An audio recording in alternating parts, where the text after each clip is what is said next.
Smart FM. Smart Career. Smart listeners, di kesempatan kali ini Tasya Rustama temani Anda dan kita kembali ya dalam podcast Smart Career. Dan untuk Anda yang mungkin sedang mengalami sebuah guncangan di dalam hidup Anda dari sisi mental, mungkin mengalami depresi yang sudah disadari maupun tidak disadari, ini episode yang kami dedikasikan khusus untuk Anda. Bersama dengan Mas Iman Pulungan, seorang profesional beauty expert and content creator. Ya. Mas Iman, izin kita karena kita mau menyelami nih gimana yang dirasakan begitu ya. Mungkin ceritanya ketika mungkin Mas Iman beberapa tahun silam pernah mengalami hal yang serupa. Ya. Sebenarnya kejadian itu bikin saya banyak belajar sih. Belajar pertama adalah kalau dulu kan saya kalau dengar depresi itu kayak agak underestimate. Apalagi misalnya ada orang depresi misalnya soal apa. Dari dulu tuh emang ada ya orang depresi soal kerjaan, emang ada ya gitu loh. Gitu. Jadi itu belajar banget gitu bahwa titik penerimaan seseorang itu kan beda, gitu. Ya balik lagi hidupnya berbeda, jadi titik orang merespon sesuatu pun titik beratnya itu beda gitu. Itu yang saya pengen yang sangat belajar. Dari situ saya nggak pernah underestimate lagi mengenai orang depresi gitu. Terus sebenarnya ceritanya cukup apa ya, karena gini, waktu itu kan saya pindah ke satu perusahaan. Mungkin kalau kata-kata sekarang toxic kali ya gitu. Dan saya kan orangnya cukup idealis ya gitu. Karena waktu di hire juga mereka tuh sebenarnya udah bilang problemnya apa gitu. Dan pertama masuk ke sana sebenarnya udah agak kaget. Karena memang company tersebut serandom itu, seberantakan itu gitu. Apalagi waktu itu kan saya posisinya cukup strategis yang berhadapan langsung dengan owner, CEO, co-owner dan lain-lain. Dan mereka tuh semua tiga-tiganya itu punya decision maker yang sama. Dan ya bayangin tuh yang satu setuju, yang satu nggak setuju gitu. Dan ditambah seperti itu mungkin karena ini masih bisa dibilang family company tapi nggak juga, tapi soalnya dia udah punya kayak banyak cabang, ada puluhan gitu. Jadi sebenarnya udah quite inilah kayak udah stabil lah company-nya sebenarnya. Tapi di waktu yang sama kestabilan di company itu nggak terportrait di internalnya gitu. Jadi banyak flow yang berantakan. Contohnya ketika saya masuk pegang salah satu departemen, itu misalnya nanti anak sosial media itu bisa pegang marketplace, anak marketplace bisa pegang operational store gitu, dan banyak kerendaman lah, dan mereka nggak punya KPI. Jadi waktu itu di 6 bulan pertama itu yang pertama kali saya bereskan. Dan setelah itu ya berjalanlah ininya operasional kantor seperti biasa. Cuman memang waktu itu kayak udah melihat tanda-tanda bahwa kantor ini ada sesuatu yang nggak beres. Nah biasa kan kita misalnya presentasi bikin plan, kan kita selalu ketika bikin plan itu kan holistik lah, ada objektivitas dan lain-lain sampai akhirnya eksekusinya seperti apa gitu. Nah waktu itu saya kaget di pertama itu adalah ketika saya present, saya langsung di-cut gitu. Stop digituin. Ini nggak penting buat saya, ini objektifnya apa, siapa yang mau kamu ini gitu. Udah langsung ke akhir aja, saya mau resultnya kayak gimana gitu. Itu tuh sebenarnya udah kayak signal tuh di awal, kok kayak gini ya gitu. Kalau kita kerja kan harusnya mereka tuh paham flow-nya seperti ini gitu kan. Itu udah ngasih sinyal tuh di awal. Cuman kayak waktu itu masih kayak ya udahlah, mungkin emang owner kan dia nggak ngerti apa-apa gitu. Terus sinyal kedua adalah kayak ownernya ini bisa tuh anytime dia marah-marah sesuka hati dia. Saya punya tim, dia nggak suka, dia tuh datangin tuh nanti disensor ya atau ada anjingin gitu tim saya gitu, se ini itu gitu. Apalagi kan sebagai kita seorang leader, kita nggak mau anak kita digituin kan gitu. Nah dimanapun waktu itu saya harus membackup mereka kan gitu. Dan ditambah ada juga tuh pernah kejadian waktu itu kan kantor di lantai berapa. Nih orang kalau misalnya lagi marah, dia bisa tuh ngangkat PC, dilempar ke bawah gitu, perang gitu. Intinya udah udah kelihatan lah bahwa sebenarnya kondisi lingkungannya itu nggak bagus gitu. Satu-satunya waktu itu yang bikin saya bertahan itu anak-anak saya, karena mereka agak look up ke saya lah dengan datangnya saya, akhirnya kerja mereka mungkin lebih terarah, punya KPI. Karena saya juga setiap 3 bulan itu langsung ada yang namanya periksa, ini harus kayak gini gitu. Mungkin mereka ininya ke sana. Akhirnya saya lama bertahan di situ, 1,5 tahun gitu. Tapi apa namanya, dengan semua kejadian itu, karena kan semuanya tuh, bayangin Mbak, dari atas sampai bawah itu tuh toksiknya minta ampun, karena sudah akar. Staffnya sama, HR-nya sama, nggak ada yang bisa kita apa-apain lagi gitu. Dan ternyata yang saya nggak sadar itu, alam bawah sadar kita yang terpengaruh gitu. Jadi itu mungkin menumpuk, udah kayak nggak bisa dikeluarin. Itu prosesnya saya 4 minggu nggak bisa tidur sama sekali. Jadi setiap malam itu udah parno. Pasti ini nggak akan bisa tidur, pasti ini nggak bisa tidur gitu. Dan benar, 4 minggu nggak bisa tidur. Setiap ke kantor itu udah kayak zombie, cuman diam. Bahkan anak-anak saya juga udah kayak, mereka manggil abang kan, abang udah nggak kayak biasa nih gitu, kok kayak gini gitu. Udahlah bang, ke dokter gitu. Cuman menurut saya waktu itu belum, karena nggak pernah ngalami depresi ya, bahwa itu ternyata tanda-tanda gitu. Jadi masih cuek. Justru waktu itu triggernya ke dokter adalah karena udah lemes, nggak bisa tidur, mata udah hitam, dan tekanan darah udah berubah drastis. Nah, ke dokter waktu itu, dokternya waktu itu langsung, Pak, Bapak ke psikiater sekarang juga. Saya saya kasih referensinya gitu. Loh kenapa? Ini tekanan Bapak darah udah nggak normal, Bapak udah nggak bisa tidur. Yang Bapak butuhkan sekarang adalah gimana caranya bisa tidur gitu.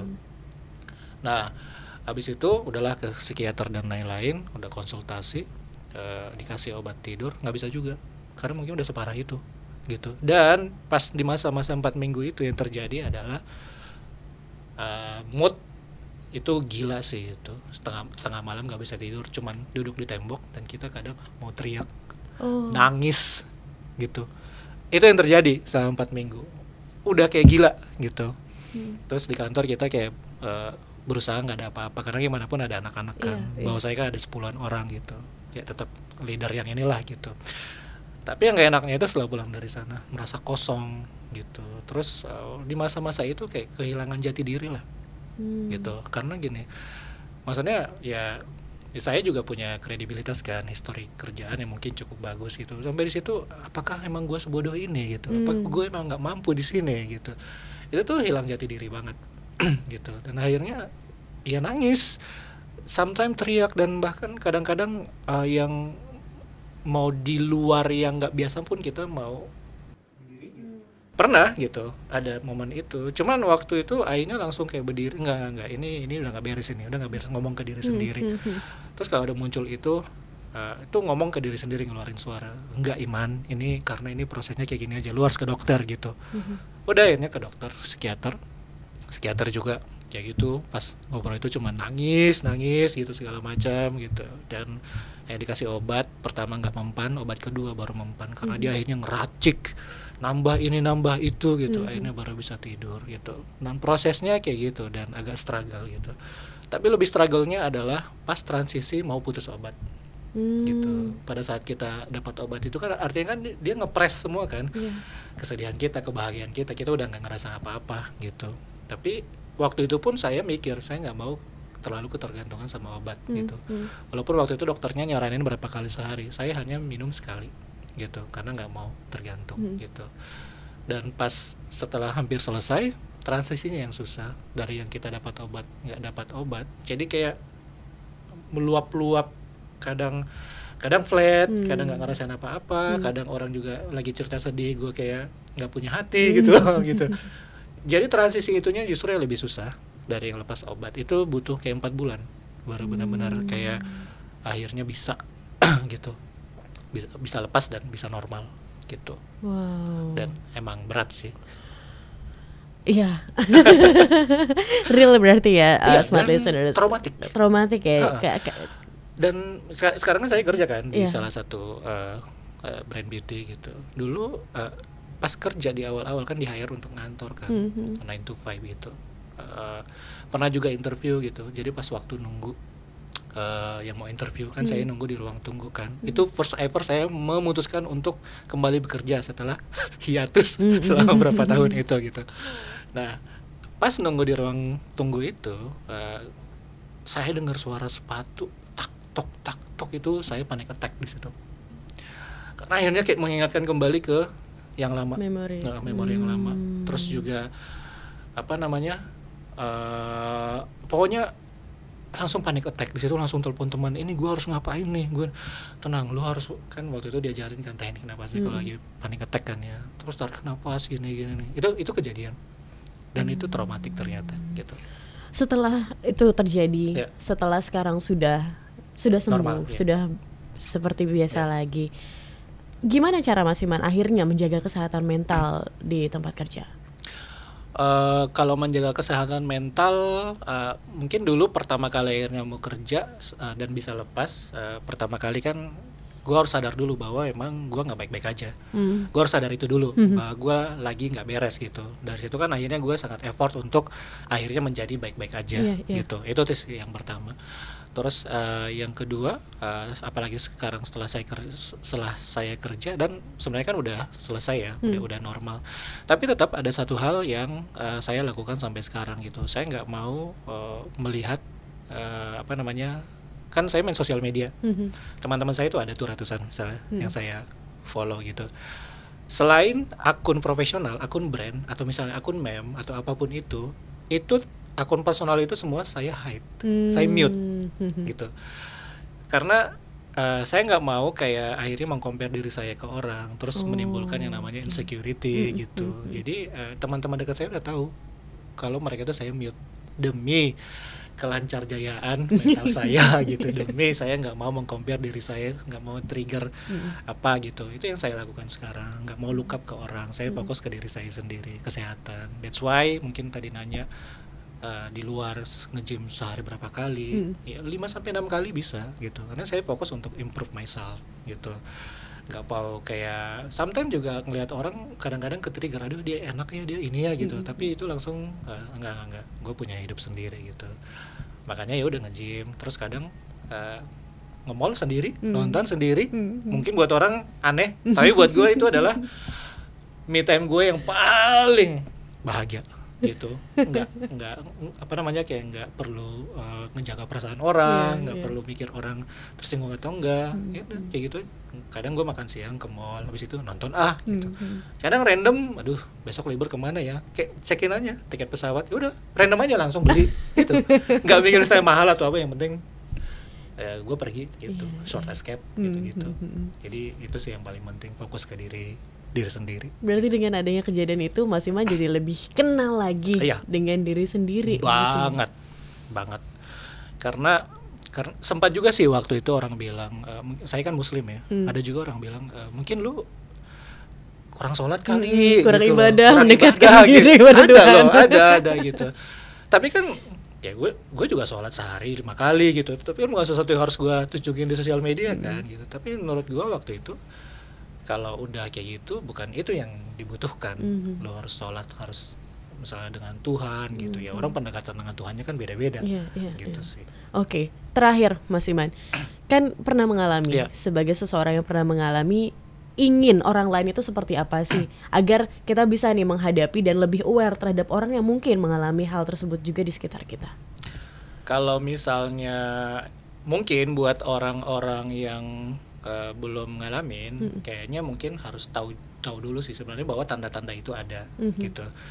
Seperti yang tadi saya bilang kan, karena belum pernah ngalamin, saya nggak tahu nih gitu. Dan ternyata kayak tanda-tanda bahwa kesusahan tidur, sering panik, dan kemudian ya anxiety datang tiba-tiba gitu. Itu tuh menandakan bahwa lu kemungkinan ada di fase itu gitu. Dan itu adalah sebuah tanda bahwa mungkin lu siapa tahu depresi gitu.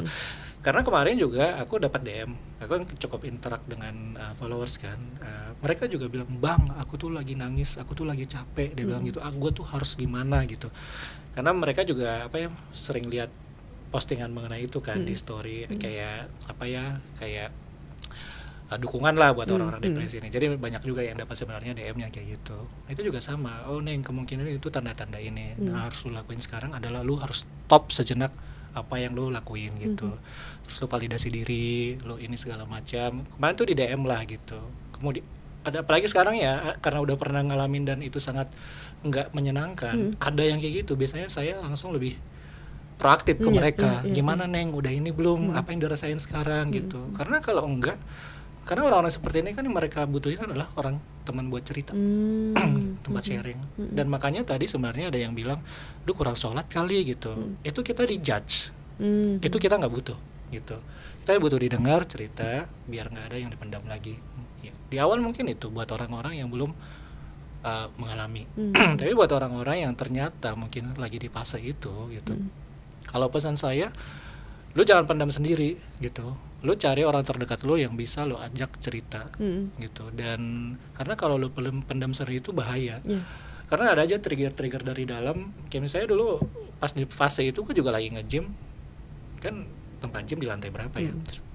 Apa lompat aja ya? Ada itu gitu.